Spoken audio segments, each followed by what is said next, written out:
My childhood best friend thought I was a clingy, insecure stutterer. He ordered me not to bother him at school unless it was important, and if it was, I should go find his roommate instead. So, shamelessly, I went to his roommate for every little thing. In return, I brought his roommate breakfast, delivered him water, and checked in on him constantly. The day I got my scholarship certificate, I ran to share the news with his roommate. But my childhood friend blocked my path. "Why haven't you been answering my messages?" he demanded. From behind me, Alex pushed him aside. "Excuse me," he said. "You're blocking my view of my boyfriend." After practically killing myself studying, I got into MIT. My mom was over the moon, ready to throw a parade and declare a national holiday. At the same time, I got a text from my childhood friend, Ryan, who was already in Boston. "You got into MIT?" "Yeah." He was also at MIT a year ahead of me. He was the son of our town's mayor and the first person from our town to ever get into a school like that. The typing bubble on my screen flickered for a long time before he finally replied, "Why not Harvard? Did you really have to follow me all the way here? Whatever. A school, don't just come looking for me whenever you feel like it. I'm busy. Find him instead. My roommate. He's got nothing but time." He forwarded me a contact card. Then, a voice message from Ryan came through. "Your mom is bugging me again to take care of you. Are you my kid or theirs? You're a grown man. Can't you be a little more independent?" A new voice message started playing automatically. "And another thing, try to clean yourself up a bit. Don't say I didn't warn you. This isn't our little town. Don't walk around looking like you just rolled in from the sticks. People will laugh at you." The words, disguised as advice but dripping with impatience, left me frozen. A sour feeling crept into my heart, and for a moment, I had no idea how to respond. After a long pause, I finally just sent back a single word. "Okay." My mom, who was helping me pack, had clearly overheard. Her quick, efficient movements slowed, and her straight back seemed to stoop a little. She stood up silently and went into her room. When she came back out, she was holding a bolt of fabric and rushing toward the door. "Mom, where are you going?" I quickly grabbed her arm. "I'm going to the mayor's house to borrow their sewing machine and make you a new set of clothes. Ryan's right. My son is going to the city for college. He needs to look good." The fabric in her hands was from her wedding dowry, a gift from my grandma.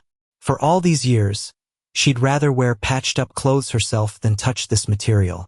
It was the only memento my grandma left her before she passed away. That's not necessary. I don't care." I fought to stop her, my eyes turning red. She reached out and lovingly stroked my face, her fingers tracing from my temple, behind my ear, and down to the burn scar on the back of my neck. "I'm so proud you got into MIT, but the school is so far from home, and I worry about you. You've always been so quiet.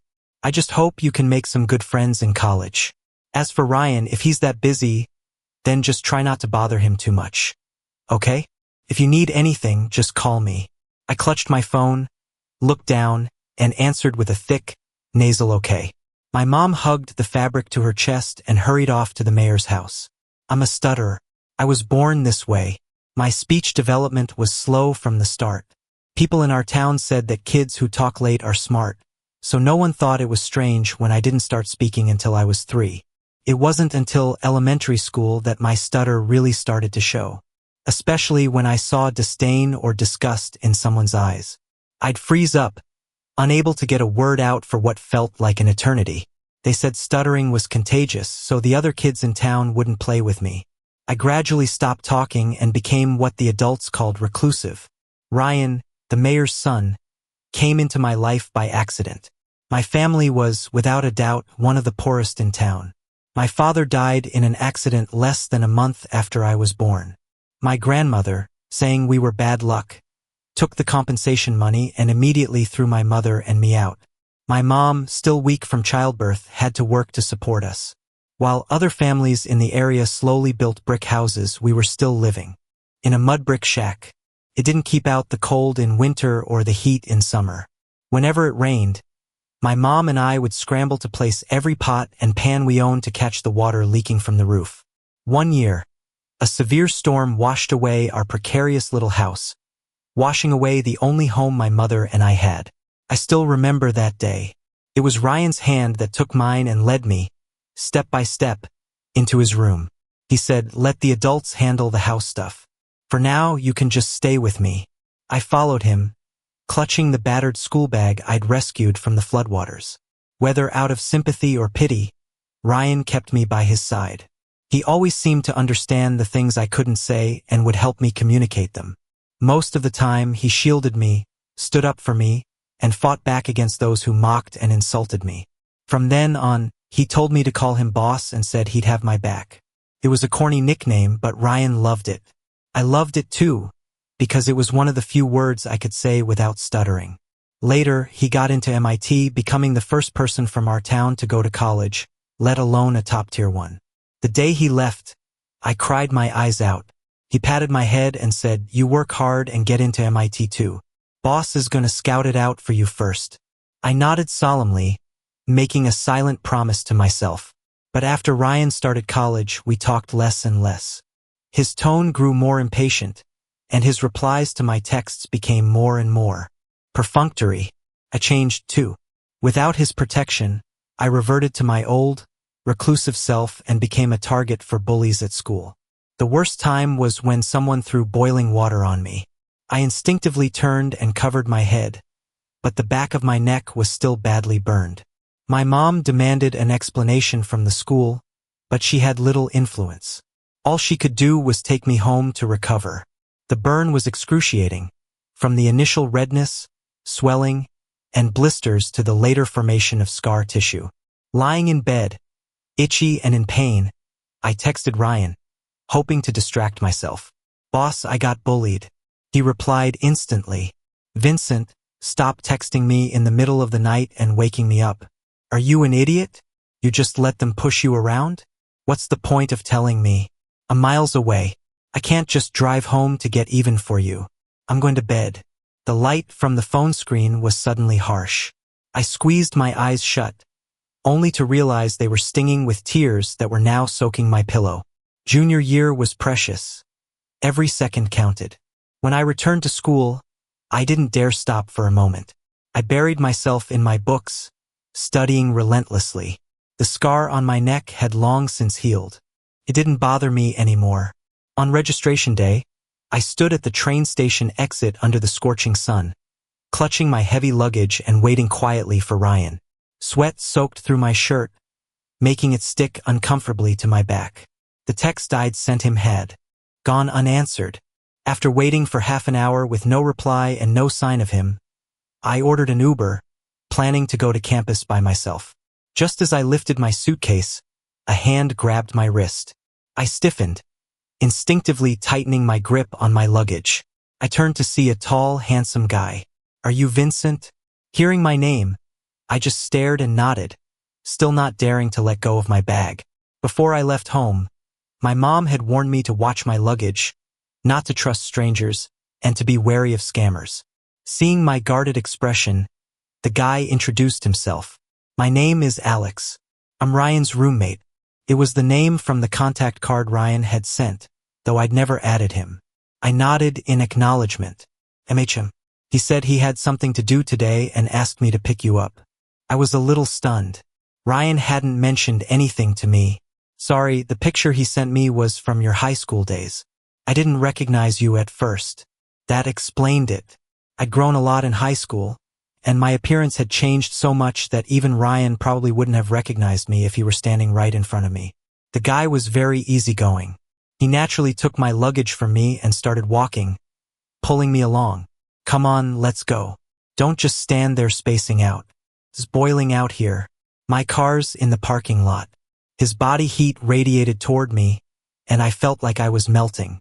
I started sweating, feeling a bit flustered. "Wait, My anxiety brought on my stutter, so I just shut my mouth. Once we were in the car and the AC chased away the oppressive heat, my frazzled nerves began to calm. The guy in the driver's seat turned to me and said, "Hey man, buckle up." "Oh right." I nodded slightly and fumbled for the seatbelt. When you're nervous, even the simplest tasks become impossible. Like right now, I just couldn't get the seatbelt to click into place. My palms started to sweat, and my hand kept slipping. Even with my head down, I could feel his curious gaze on me. Suddenly, a hand covered mine, and the seatbelt buckle obediently clicked into the slot. The warmth vanished as quickly as it came. I pressed my lips together and whispered a thank you. The guy chuckled softly. "I'm Alex," he said. "Alex Cole." I nodded again to show I understood. He raised an eyebrow, a hint of explanation in his tone. "Are you mad? Don't want to talk to me? I didn't mean to make you wait so long." No, I tried to explain frantically, but I couldn't form a complete sentence. Frustrated with myself, tears welled up in my eyes and started to fall. "Whoa, why are you crying?" Alex scrambled to find some tissues, completely caught off guard by my sudden tears. "I'm sorry. I don't mean to cry." My voice was thick and nasal as I took a tissue and wiped my eyes. "It's okay." He glanced at me quickly, paused, then looked away and muttered something under his breath. "He's actually pretty cute." "What?" I didn't hear him and asked again. "Nothing, it's nothing." I wasn't sure if I was imagining it, but a faint blush seemed to creep across Alex's fair skin, especially his ears, which were red enough to bleed. Alex was handsome and surprisingly a really good person. He expertly helped me finish all my registration paperwork, got my keys, and even carried my heaviest bag all the way to my dorm room. He was tall and stood out in the bustling campus crowd. From time to time, students who knew him would say hi, their curious eyes landing on me, the quiet, reserved freshman trailing behind him. "Welp, this is it. 3rd floor. Not too high, not too low, just right," Alex said, stopping and handing my luggage back to me. There were small beads of sweat on his forehead. Thank you," I said, taking the bag and meaning it. Without him, I would have been wandering around like a headless chicken all day. "Don't mention it." He grinned, revealing a set of straight, white teeth. Sunlight filtered through the leaves, casting a golden halo around him. "By the way, let's exchange numbers. That Ryan guy is unreliable. If you ever have any trouble at school and can't find him, you can always ask me." I hesitated for a second before finally taking out my phone. Scan QR code, add friend, done. His profile picture was a lazy orange cat, and his username was simply Alex. "Okay, done." "Perfect." Alex put his phone away and clapped me on the shoulder. "Hurry up and get settled. I'm gonna take off. Text me if you need anything." Watching his confident back as he walked away, a strange warmth bloomed in my chest. It felt like the fear of being in a new city and the sourness I felt because of Ryan had faded just a little. After moving into the dorm, a new set of challenges began. The course selection system was a labyrinth, and the dazzling array of classes left me clueless. The cafeteria had too many food windows, and I couldn't find the one to load money onto my meal card. Even going to the library, I felt timid, unsure of the borrowing process. For others, these were small problems that could be solved by just asking someone. For me, they were huge hurdles. I couldn't bring myself to speak up, and my stutter would wear out people's patience. Every time I felt helpless, my finger would hover over Ryan's chat icon for a long time, only to move away and tap on the orange cat profile instead. "Hey Alex, I was wondering, do you have any advice for course selection?" "Alex, where's the window to add money to my meal card?" "Alex, about borrowing books from the library." My questions were always trivial and clumsy, asked with a careful hesitation. But Alex's replies were always fast and incredibly patient. He'd send me long, detailed guides on course selection, even marking which classes were easy A's, which professors were interesting, and which death trap courses to avoid. Besides personally taking me to load my meal card, he would also recommend cafeteria windows that suited my taste and even tell me the best times to go to avoid the crowds. For the library, he just sent me a simple, illustrated guide that made everything clear at a glance. He never acted like I was a bother, and he never showed any strange reaction to my stutter. Once, I worked up the courage to send him a voice message asking about a club recruitment event. I was so nervous that my words came out haltingly. He took a little while to reply, but when he did, it was a text message that answered my question in detail. At the end, he added, "Listen to the voice note. It's all good, take your time. I can understand you." That one sentence made me stare at my phone for a long time, my nose stinging with unshed tears. I gradually settled into campus life. So, as a way to repay Alex for all his help, I started trying to do little things for him. I heard he liked to sleep in and often skipped breakfast before his 8 a.m. classes. So, when I bought my breakfast in the morning, I'd get an extra bun and some soy milk, hang it quietly on his doorknob, and then send him a text to let him know. The first time I did it, Alex replied quickly, "Was that you who left breakfast on my door?" I nervously texted back, "Yeah, thanks, man, but don't spend your money on me next time." I pressed my lips together and replied, "It's the least I can do." Later, I found out Alex often played basketball in the afternoon. I started timing it just right, going to the campus store to buy a bottle of cold water, and then standing quietly by the court waiting. When he came off for a break, I'd jog over and hand him the water. Sweat dripped down Alex's jawline as he took the water, twisted it open, and chugged it down, his Adam's apple bobbing. The sunlight danced on his skin. He'd casually wipe the sweat from his face with his arm and then ruffle my hair with a smile. "Thanks, little Vincent." His teammates started teasing him. "Yo, Alex, where'd you get such a dedicated little fanboy?" "Yeah, bringing you water every day. How come we don't get that treatment?" Alex didn't get mad. He'd just laugh and playfully kick at them. "Get lost. Don't scare him." He turned back to me, his voice softening. "They're just kidding. Don't mind them." I'd shake my head, my face blushing, but a secret joy bloomed in my heart. This feeling of being accepted, of being surrounded by good-natured jokes, was nice. One ordinary afternoon, just as I was about to hand Alex's water, I looked up and saw Ryan standing not far away. He was frowning, his gaze shifting between me and Alex with obvious displeasure. Ryan strode over, his tone laced with his usual impatience and a hint of mockery I couldn't quite place. "Vincent, I told you not to come looking for me at school. Can't you be a little more independent? Do you really need to run all the way over here just to deliver a bottle of water?" His sudden accusation rooted me to the spot. The water in my hand felt scorching hot. My lips moved, trying to explain that I wasn't here for him, but my stutter kicked in under the stress and embarrassment, and I couldn't get a single word out. Just then, an arm draped naturally over my shoulder. It was Alex. He pulled me closer to his side, a smile still on his face, but his eyes were a few shades cooler as he looked at Ryan. "Sorry, this water's for me." Alex reached out and easily took the bottle from my hand. "He's not here for you," he said, his smile fading slightly. "He's here for me." He twisted the cap off, took a slow drink, and then looked at Ryan, his voice casual. "Also, I think you've got something wrong. I'm the one looking after Vincent now. You don't need to worry about it." The air instantly froze. Ryan's expression looked like he'd been punched, a mix of shock, disbelief, and finally, a complex emotion of disgust and anger.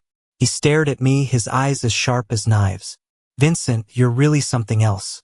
He let out a cold laugh, his voice low but chilling. "So that's why you've been so obedient. I told you to find him, and you really went for it. What, you've got a crush on him now?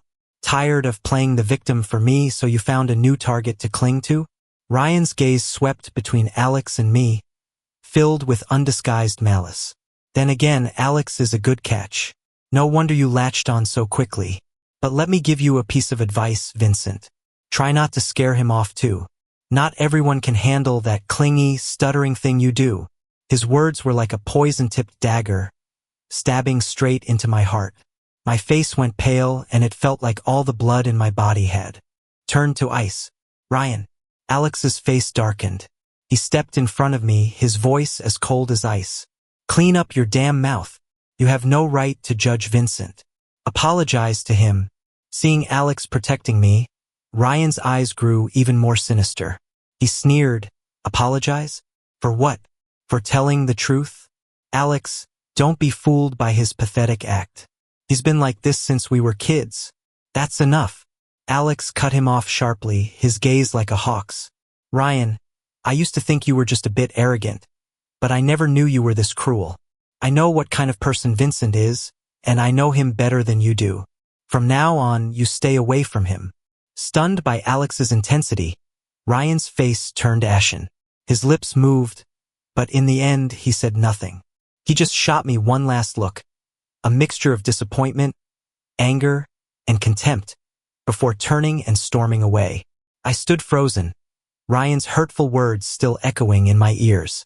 My heart felt like it was being squeezed by an invisible hand, the pain so intense I could hardly breathe. Tears welled up uncontrollably, blurring my vision. Alex turned around and saw my pale face and tear-filled eyes. He frowned, his expression a mixture of heartache and fury. I wanted to say I'm fine, but my throat felt blocked, and no sound would come out. I lowered my head as a tear finally hit the ground, spreading into a small, dark spot.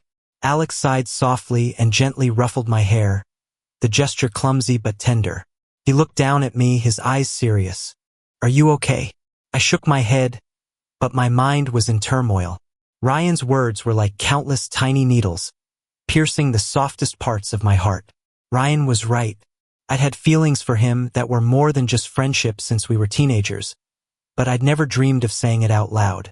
So that was it. He had known all along. All the care I'd carefully hidden behind my stutter, all the glances I thought I'd concealed, all the clumsy attempts just to be a little closer to him. In his eyes, they were all calculated moves, a disgusting form of harassment. I had always thought he disliked me because of my stutter, my awkwardness, my shortcomings. Only now did I understand. He was disgusted by the feelings he had long since seen through, the feelings he could never return. He distanced himself from me, pushed me away with his impatient tone, not because I was a bother, but because he sensed my affection. To him, it was a burden, a nuisance, maybe even repulsive. That realization was more humiliating than any direct rejection. It was like being stripped naked and thrown into a crowded street, all my secrets and shame exposed for the world to see. My cheeks burned, but my blood ran cold. I didn't even dare to look at Alex, afraid I would see even a flicker of the same disgust in his eyes. Ryan was right. I really was a nuisance. Vincent. Alex's voice pulled me slightly out of the icy vortex. I snapped back to reality and met his worried gaze. I wanted to explain, to say I wasn't intentionally clinging to anyone, that I wasn't the person Ryan described. But the immense shame and familiar anxiety choked my throat, preventing me from forming a single complete syllable. The tears fell harder, not just because of Ryan's cruel words, but because of my shattered self-esteem and the humble hope that had sustained me for so long, now utterly destroyed. Alex watched me, his brow furrowed. The eyes that were usually full of laughter were now churning with visible anger, but it wasn't directed at me. Don't listen to his bullshit, he said, his voice tight with suppressed rage but meant to be comforting. Everything he said was crap. Don't believe a single word of it. You're a good person, Vincent. You're 1,000, a million times better than he is. Don't use his twisted logic to tear yourself down, you hear me? His voice wasn't loud, but it had a decisive force that cut through the ringing in my ears. I stared at him, at the absolute defense and affirmation in his eyes. The heart that had been frozen by Ryan's words seemed to find a faint flicker of warmth. But deep-seated insecurity and the fresh blow I just suffered couldn't be erased by a few sentences.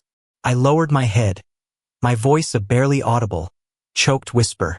I'm sorry. For causing you trouble. It was because of me that he'd gotten into a fight with Ryan. Alex froze for a second, then let out a laugh that sounded like he was exasperated. He dropped his hands from my shoulders and messed up my hair. Are you kidding me? What are you apologizing for?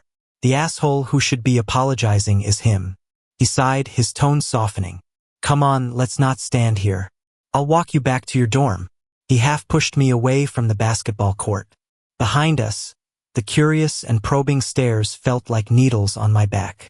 Ryan's words were like a key, unlocking a box I never dared to face.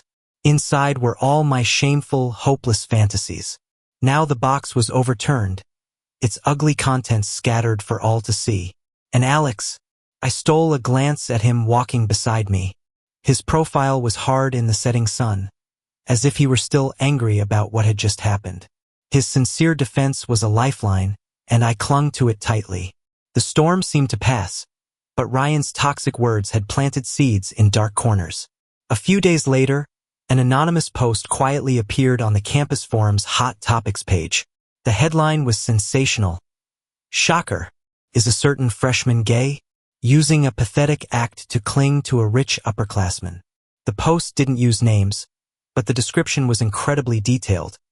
From a rural town, has a stutter, a noticeable scar on the back of his neck, quickly latched onto a wealthy upperclassman. Every detail pointed directly to me. It colorfully described how calculating I was, how I faked weakness to get sympathy, and how I relentlessly clung to Alex, even implying I'd used improper means to get him to see me in a special light. Beneath the post, a flood of disgusting speculation and insults quickly piled up. Gross. What an embarrassment to our school. No wonder Ryan wanted nothing to do with him. He was probably afraid of being stalked. He seems so quiet and honest, but he's actually TSK. Stay away from him, don't want to catch whatever he has. At first, I didn't know about any of this. I just noticed the atmosphere around me had grown strange. In class, students who used to sit next to me would quietly move their chairs away. For group projects, no one wanted to be in my group until a class leader had to assign me to one. Back in the dorm, my once friendly roommates now looked at me with a mixture of scrutiny, contempt, and a subtle, unmistakable disgust. They stopped talking to me. When I asked them a question, I'd get a dismissive yeah, or they'd just pretend not to hear me. One time, I walked in and overheard one of them whispering, "Is it true? The post said that scar of his is from some disease he got from messing around. Who knows? Just stay away from him. I heard gay people are kind of..." The conversation died the moment I entered, plunging the room into an awkward, icy silence. I stood there, my hands and feet cold. Those whispers and strange looks were more suffocating than the outright bullying I'd faced in high school. They were everywhere, like 1,000 tiny needles piercing my skin, leaving me covered in wounds I couldn't even see. I tried to explain, but when I opened my mouth, my stutter made it impossible to form a coherent sentence, which only made me look more guilty and defensive. An overwhelming sense of helplessness and injustice washed over me. I was back to being that isolated, ostracized, pathetic creature. My first instinct was to contact Alex, but my finger hovered over his chat icon, unable to press down. I was scared. I was scared the rumors would affect him, that people would start looking at him the same way they looked at me. Most of all, I was scared that when he found out about all the malicious speculation, he would be disgusted with me too. That he would be just like Ryan, desperate to push me away. I retreated into my shell. I stopped going to the basketball court with water. I stopped texting him. I even started consciously avoiding him if I saw him on campus. My strange behavior quickly caught Alex's attention. He sent me a message. "Haven't seen you around the last few days. What you been up to? Did something happen?" I stared at the screen, my nose stinging, but I didn't know how to reply. It wasn't until Alex cornered me outside a lecture hall as I was trying to take a detour that things came to a head. "Vincent, what the hell is wrong with you?" he asked, grabbing my wrist. His brow was furrowed, his eyes filled with undisguised worry. "Why are you avoiding me?" I looked down, unable to meet his gaze, as tears welled up in my eyes. "Talk to me," he said, his voice urgent. "Did Ryan come bother you again?" I shook my head hard, and a tear finally escaped. Two girls walking by shot us strange looks and whispered to each other. I could vaguely make out words like "the post" and "that's him." Alex caught it. His face darkened, but he didn't say anything. He just tightened his grip on my hand and led me away from the crowd to a quieter corner without another word. Alex quietly scrolled through his phone. The vile words on the screen made his face grow darker and darker, and the pressure in the air around him became terrifyingly low. Standing next to him, I could clearly see the knuckles of his hand gripping the phone turn white from the force, the veins on the back of his hand popping out. With every vicious comment he read, my heart sank a little further. Fear, like an icy tide, flooded my entire body. What would Alex think? Would he believe those things? Would he find me disgusting, a source of trouble? Ryan's look of disgust flashed before my eyes. Almost instinctively, I spun around, wanting to run away from this place. But my wrist was caught in a tight grip. Where do you think you're going? Alex's voice was a little hoarse, but it didn't hold the disgust or anger I was expecting. He put down his phone and his heavy gaze landed on my face. It was swirling with complex emotions, anger, pain, worry, but there was no disgust. I'm sorry, I choked out, my words a jumbled mess. I caused trouble for you. I'll go now. I tried to pull my hand away, but he held it tight, refusing to let me escape. Vincent, look at me, he commanded. His voice wasn't loud, but it carried an undeniable force. Trembling, I slowly raised my head and met his gaze. My vision was blurred by tears. I couldn't make out his exact expression, but I could feel the intensity of his focus. Listen to me, he said, enunciating each word clearly and firmly. None of this is your fault. Do you hear me? It's not your fault. His words were like a hammer, shattering the fragile shell I had built to pretend I was strong. The injustice, the fear, the shame, all the emotions broke through at once. I couldn't hold it back any longer and burst into tears. Alex didn't say anything else. He just let go of my wrist, opened his arms, and pulled me into a tight, forceful hug. It was a hug that offered comfort and protection. The warmth of his body seeped through my thin shirt, chasing away the chill that had settled deep in my bones. Don't be scared. I'm here, he said, his voice right by my ear, his warm breath brushing against my skin. I'll handle this. In his arms, I felt a long-lost sense of security and strength. Alex's actions were incredibly swift. First, he contacted the university administration and the forum moderators, citing slander, personal attacks, and invasion of privacy, and strongly demanded that the post be deleted and the original poster investigated. At the same time, Alex posted a status update from his verified campus social media account, Alex Cole, regarding the recent false statements on the campus forum about the student Vincent Smith. I want to make a formal declaration. They are pure fabrications and malicious slander. Vincent is a very important friend of mine. He is kind, hardworking, and resilient, a person I admire and am glad to know. All evidence of these rumors has been collected and submitted to the relevant university departments. The internet is not a lawless place. The person who started this rumor will be held legally responsible. I also ask all students to think critically and stop spreading false information. This post was like a boulder dropped into a lake, creating huge ripples.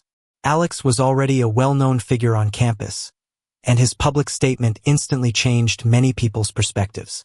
Many began to think more rationally and condemn the shamelessness of the rumor monger. The post was quickly deleted, and the anonymous account that posted it was banned. Although the person behind it wasn't immediately identified, the negative impact of the incident was minimized. I knew it was all because of Alex, who had been working behind the scenes for me, holding up a protective umbrella over my head. But rumors don't just disappear when a post is deleted. I tried my best to act like I didn't care, burying myself in books and schoolwork, attempting to use the weight of knowledge to fend off the sharp edges of the outside world. But deep down, the string of insecurity that had been repeatedly plucked by Ryan and the rumors remained taut, until one day Alex found me holding an application form. The campus radio station, New Voices segment. They're looking for submissions from freshmen, and you can read it yourself, he said, pushing the form in front of me, his eyes sparkling. Vincent, why don't you give it a try? I froze, shaking my head instinctively. My throat tightened. I can't. Was he kidding? A stutterer on the radio? That was basically public execution. Why not? Alex pulled up a chair next to me, his tone unusually serious. Your writing is excellent. I've read your essays, they're delicate and powerful. Vincent, your voice is just a vessel. What's important is what you want to express. Alex's expression was earnest, and his words carried an inspiring passion that burned away at my retreating heart. I thought, maybe I shouldn't let down this unwavering support and trust. With Alex by my side, I walked into the broadcast studio. Standing in front of the microphone, I could hear my heart pounding like a drum.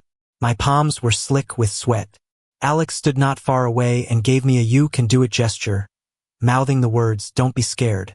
Nervousness made my breathing quick and shallow, my throat tight.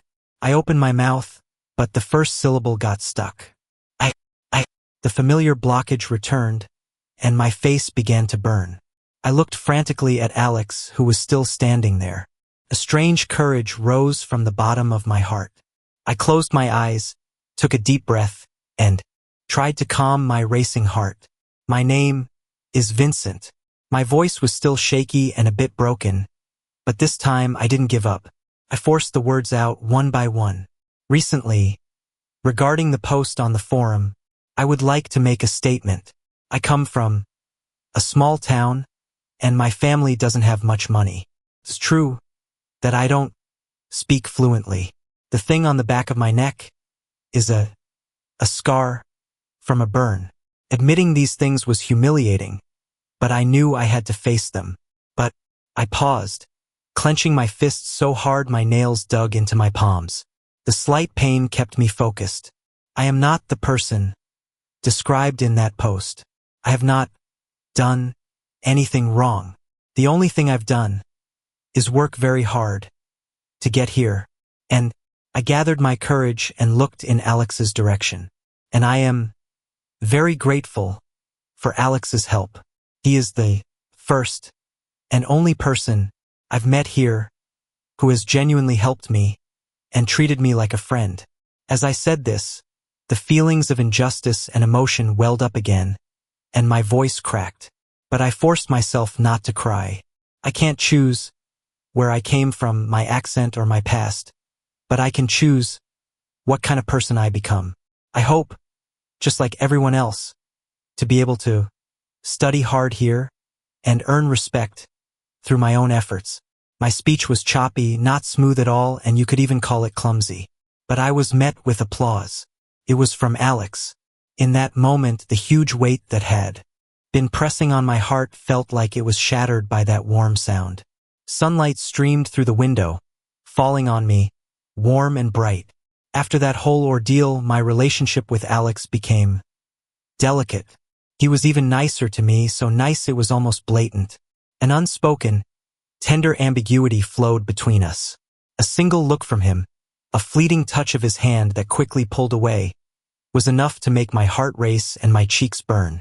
I craved this warmth, but I was also terrified of losing it.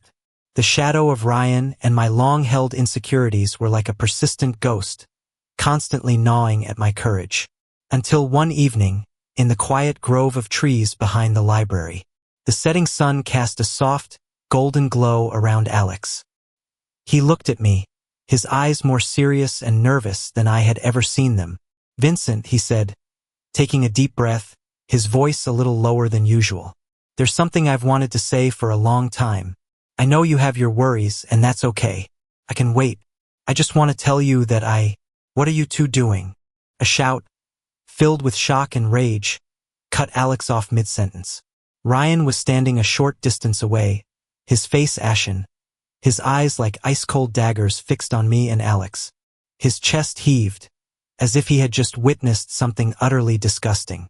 Alex instinctively took a half-step forward, shielding me behind him. He frowned.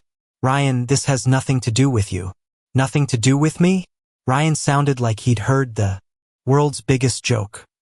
He stormed forward, his gaze bypassing Alex to glare at me with a look of betrayed fury and absolute contempt. "Vincent, you're really something else. Now that you've found a new protector, you can't wait to throw yourself at him? Are you that desperate for attention? That pathetic?" His words were like a snake's venom, pinning me to the spot and chilling my blood. Alex's face went completely cold. His tone was icy. "Ryan, I'm warning you, watch your mouth. but Ryan was like a lit powder keg, spewing vitriol. Vincent, I'm telling you, don't think you're hot stuff just because you've climbed the social ladder. Do you believe me when I say I can go back home and make your mom's life a living hell? You wouldn't dare. I shot my head up, my voice rising with extreme anger and fear, so loud that it overpowered my stutter. My mother was my line in the sand. Just watch me. Ryan's eyes were dark, filled with a scorched earth viciousness. In that moment, looking at his twisted face and hearing his toxic threats, Ryan seemed like a complete stranger. How could the person who had once shown me such warmth have turned into this monster? Ryan was waiting for me to back down, but I didn't look at him again, nor did I wait for Alex. I just clenched my fists, my nails digging deep into my palms, and turned. Step by step, I walked away from that suffocating place. After that, I poured all my time and energy into my studies. I competed in every competition I could, stayed up all night coding and working on projects, and even took on tutoring jobs when I wasn't busy. Part of it was to numb myself with work, but the other part was to save up enough money to bring my mother to the city as soon as possible. Ryan's threat hung over my head like a sword. I had to resolve it. Alex understood my silence and my frantic efforts. He didn't bother me much, but like a silent, dependable mountain, he stood quietly where I could see him, offering his unspoken support. Occasionally, Ryan would appear in my line of sight, his expression complicated, looking like he wanted to say something. But every time, I acted as if he were invisible and walked right past him. His presence no longer stirred anything inside me. At the end of the school year, with a near-perfect GPA and a stack of competition awards, I easily won the highest-level scholarship. Looking at the numbers that appeared in my bank account, combined with the money I'd saved from tutoring, I finally had enough to rent a clean, comfortable little apartment for my mom near the school and cover her living expenses for a while. A huge wave of joy and accomplishment washed away all my fatigue. My first instinct was to share the good news with Alex. Clutching my freshly printed scholarship certificate, I ran like a happy little bird toward the lab where Alex usually worked. But at the entrance to the lab building, Ryan blocked my way. He looked a bit haggard, with dark circles under his eyes. The look he gave me was full of struggle and a kind of pain I couldn't understand. "Vincent," he said, stepping in front of me, his tone demanding, "why aren't you answering my messages?" Only then did I remember the constant stream of texts from Ryan, which I hadn't had time to read, nor did I want to. They just weren't important anymore. Looking at him now, I felt a sense of calm, almost finding the situation laughable. Before I could say anything, Ryan was pushed aside. Alex strode forward, naturally and intimately sliding next to me, his arm gently wrapping around my shoulders. His tone was innocent. "Excuse me, you're blocking my view of my boyfriend." The word boyfriend exploded like thunder in my ears and all over Ryan's face. My face instantly turned beet red, and my heart pounded so hard I thought it would burst out of my chest. Ryan's expression shattered. Shock, disbelief, and finally, a gray, hopeless despair. He stared at Alex's hand on my shoulder, his lips trembling, unable to form a single word. Alex paid him no more mind. He took the scholarship certificate from my hand, looked at it, and his eyes curved into beautiful crescents. "This is awesome. I knew you could do it. Come on. I'm taking you out for a big celebration dinner." With his arm around me, Alex walked away, ignoring the stunned Ryan behind us. Ryan finally seemed to realize what he had lost. He started appearing frequently wherever I was, watching me with that look of regret and pain. He finally let go of his pride. One day, as I was walking to the library alone, he stopped me. "Vincent," he said, his voice hoarse, tinged with a humble plea. "I was wrong. All those things I said, the things I did, it was all bullshit. I didn't mean it. Back then, I just couldn't accept a guy liking a guy. It disgusted me. I was scared." He rambled, trying to explain his past cruelty and hurtful actions. "But I regret it. Vincent, I really regret it." His eyes were red as he reached for my hand. I dodged it. "When I see you with Alex, it hurts. Right here, he said, pointing to his heart. It hurts so much I feel like I'm dying. That's when I understood. I don't hate you. I like you. I was just too scared to admit it. Ryan thought his regret and confession would move me, that it would make me come back to him. After all, I had once been so pathetically in love with him. Ryan, I said, my voice completely flat. It's too late. You're like, means nothing to me. And you've gotten one thing wrong. I watched his face turn instantly pale as I spoke each word, clearly and forcefully. I like Alex. It's not because he's better than you, and it's certainly not because I'm looking for someone to depend on. It's because with him, I can just be Vincent, a normal person who deserves to be respected and loved. And that is something you could never give me. With that, I turned and walked away, not sparing another glance at his broken expression. I rented an apartment as quickly as I could, did some simple decorating, and then went back to my hometown to bring my mother over. When my mom saw the clean, bright little apartment, she was so moved she couldn't stop wiping away tears, repeating over and over, "My son is so successful, so successful." Alex was a huge help, busy carrying luggage, buying household items, and even cooking a meal that, while not picture perfect, tasted pretty good. College life flew by on fast forward, filled with busy, fulfilling days and Alex's quiet companionship. Ryan disappeared completely from my world. I heard he went back to our hometown after graduation and got a good job. He became a blurry, distant footnote in the story of my youth, a reminder of my past insecurities and struggles, but also a testament to how I broke free and transformed. On graduation day, the sun was as intense as it had been 4 years ago when I first set foot on campus. Dressed in my cap and gown, I threw my cap into the air with my classmates, our cheers echoing across the grounds. My mom and Alex stood together in the guest section, waving at me enthusiastically. My mom was smiling through tears, while Alex held a camera, the lens always following me.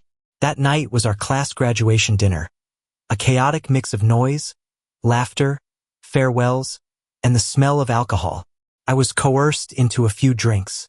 My face was hot, but my mind was surprisingly clear. Alex came to pick me up as the party was winding down. He skillfully greeted my classmates, naturally took my slightly heavy body from them, and half supported, half carried me out of the noisy restaurant. The cool summer night breeze sobered me up a little. We walked side by side back to my apartment, the streetlights stretching and shrinking our shadows. "A little drunk?" he asked, tilting his head to look at me, a smile in his voice. No, I shook my head. Bolstered by the alcohol, I grew a little bolder and hooked his pinky with mine. "Just a little dizzy." He turned his hand and laced his fingers through mine. His palm was dry and warm. When we got to my building, I was about to dig for my keys when he gently stopped me. "Vincent," Alex said, facing me. The overhead light cast a soft shadow on his face. His gaze was focused and serious, holding a deep nervousness I had never seen before. "There's something I need to tell you." My heart skipped a beat. I had a feeling I knew what he was about to say, and the last of the alcohol's effects vanished. He didn't let go of my hand. Instead, he held it tighter, as if drawing strength from me. For years ago, behind the library, I wanted to say this, but some asshole interrupted me. He gave a small, self-deprecating laugh, but his eyes remained locked on mine. "Later, watching you work so hard, watching you become more confident and just shine, I thought, I'll wait until you're ready too." He took a deep breath, as if making a final decision. "Vincent, I'm in love with you. Not out of pity, not on a whim, but the kind of love that makes me want to spend the rest of my life with you." His voice was low and clear, each word striking a chord in my heart. "Will you be with me?" The world seemed to fall silent. All I could hear was his slightly ragged breathing and my own heart, pounding like a drum. I looked into his eyes. They reflected tiny specks of light, and in them, I saw a small, slightly overwhelmed version of myself. For years of understanding, dependence, fluttering feelings, and countless moments of reassurance all converged into one crystal-clear answer. I squeezed his hand tightly and broke into the biggest, brightest smile. I will. The moment the words left my mouth, Alex's eyes lit up as if they held the entire night sky. He pulled me into his arms, holding me so tightly it felt like he wanted to merge me into his very bones. I could feel the powerful tremor in his chest and his heart beating just as fast as mine. Then he lowered his head, and his warm lips, with a hint of cautious exploration, gently met mine. It was a clumsy but incredibly precious kiss, tasting of the summer night's grassy air and the shared tremble of a love finally confirmed. It wasn't like the world-spinning kisses in novels. There were no fireworks exploding in my mind. There was just an unparalleled sense of peace, and the feeling of a wandering soul finally finding its way home. Later, I formally introduced Alex to my mother. She held his hand, told him embarrassing stories from my childhood, and couldn't stop laughing. I chose to continue my studies at the same university, starting a PhD program while he worked. We moved out of the dorms and rented a small apartment near campus, starting our life together. Our days were simple but full, filled with the warmth of a shared home. Ryan sent me a very long text message, apologizing for everything in the past and wishing Alex and me well. After reading it, I calmly deleted the message and completely removed him from my life. I never felt insecure about my stutter again. It was a part of me, but it was no longer my flaw. With Alex's encouragement and support, I even started presenting at major academic conferences. I'd still get nervous and pause, but the audience would meet me with understanding and encouraging applause. I used to think my life was destined to be gray and silent, a one-man show played out in a dark corner. My stutter was my kage, my insecurity my chance. Until I met Alex. He was like a beam of light that unexpectedly pierced the abyss. He not only illuminated the path ahead, but also taught me how to become a source of light myself. I learned that love is a medal for the brave. It isn't given to the timid or those who run away. It is a gift for those who dare to face their scars and still choose to grow toward the sun. Once, I lived in the eyes of others, searching for myself. Now I stand in my own world, radiant,